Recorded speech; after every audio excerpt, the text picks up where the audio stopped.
শুভ বন্ধুরা, দুপুরবেলা তোমাদের কি খাওয়া দাওয়া হয়ে গেছে? আমার এখনো খাওয়া দাওয়া হয়নি। আজকে ছুটির দিন, সকালে সেইভাবে কোনো ছবিও পোস্ট করতে পারিনি।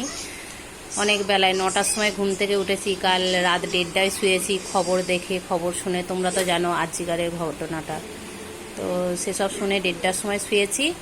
আর ঘুমটাও ভালো হয়নি। সকালে 9টার সময় ঘুম থেকে উঠেছি, দিয়ে বাড়ির কাজকর্ম করে খেয়ে দিয়ে তারপর রান্না করেছি অনেক বেলায় আজকে।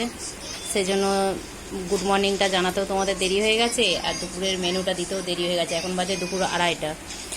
তো দেখো, আজকে আমার সাদা ভাত, ইলিশ মাছের তেল, কাঁকরোল ভাজা, ইলিশ মাছ ভাজা, আর এখানে আছে ইলিশ মাছ, কাঁচা কলা, আলু, কচু, বেগুন দিয়ে, আর ইলিশ মাছের তেল, এই লবণ দিয়ে প্রথমে ভাতটা খাবো, বুঝেছো বন্ধুরা? আর ইলিশ মাছের দেখো কালারটা, দেখো এই দেখো, বড় বড় বেগুনগুলোকে ছাকা তেলে ভেজে দিয়েছি। এই বেগুন, তারপরে এই দেখো কাঁচা কলা, দেখেছো? কাঁচা কলা, আলু, এই দেখো আলু, কালারটা দেখো। শুধু কালো জিরে ফোড়ন দিয়েছি আর সর্ষে লঙ্কা বেটে দিয়েছি। কালারটা দেখেছো ইলিশ মাছের? দেখো, এক জামবাটি ঝোল করেছি খাবো বলে।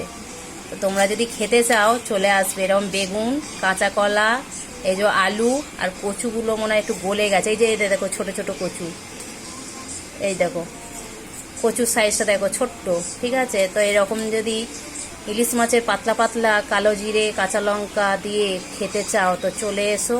ইলিশ মাছ ভাজা তেল দিয়ে মাখবো, আর এই দেখো খাবো এখন ছপাছপ। তো চলো খেতে থাকি। যদি তোমরা খেতে চাও চলে এসো। শেয়ার করে দিলাম রোজ দিনের মতো আজকেও। তো আমি খেতে থাকি। আমাদের চেয়ার টেবিল নেই, মাটিতে বসেই খাই, বুঝেছো? মাটি হলো খাঁটি, মাটিতে বসে খাওয়ার মজা আর আরামটাই আলাদা। তো চলো খেতে থাকি বন্ধুরা, রাখি তাহলে, টাটা।